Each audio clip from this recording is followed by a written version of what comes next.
We're at the Detroit Auto Show with Bob Lutz, and you just showed a new Cadillac. Yes. And, you know, it's kind of, I remember when Toyota first had their Prius, and then they went upscale with Lexus hybrids. You're doing the same thing. Well, of course, the difference is we've always had large Cadillacs. Showing a large Cadillac concept with a planned or forecasted a hybrid system with a large enough battery pack to give it plug-in capability, obviously, is something new, and it reflects our plans to offer full hybrid systems and even plug-in hybrid systems in a number of vehicle sizes.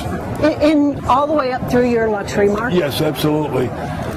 Because as we get towards 2016 and beyond, when you look at the U.S. federal fuel economy mandates, to achieve those mandates while producing a full portfolio of vehicle sizes, it's going to require that we hybridize a certain percentage of the fleet. Do you have that percentage number right now of what will be hybridized in your fleet? We certainly know it internally, but it's not for public consumption at this point.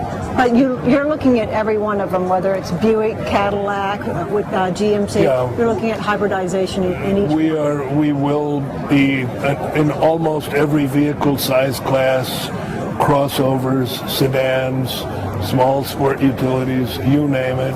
We will be offering hybrids, and basically almost the entire vehicle fleet will offer some form of hybrid system or even plug-in hybrid system.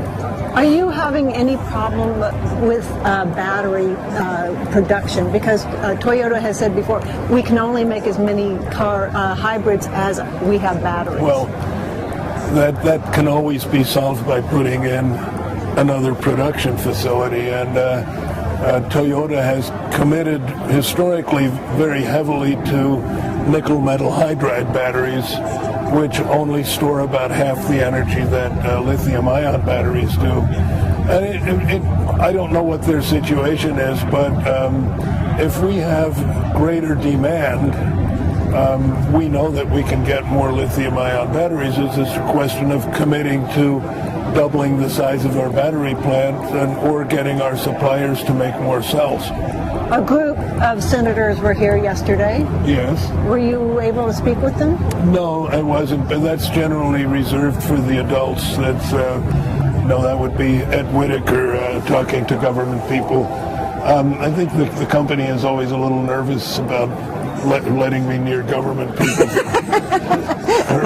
for fear that I might say something inappropriate. But by and large, I think we greatly welcome the intense federal interest in the health of the American automobile industry. We didn't always have that. We were usually treated with neglect at best and disdain at worst. And if you look at the Capitol Hill car park, it's hard to find an American car in there because they all drive German cars, and I think it's we're the only country in the world that pretty much disrespects its own automobile industry.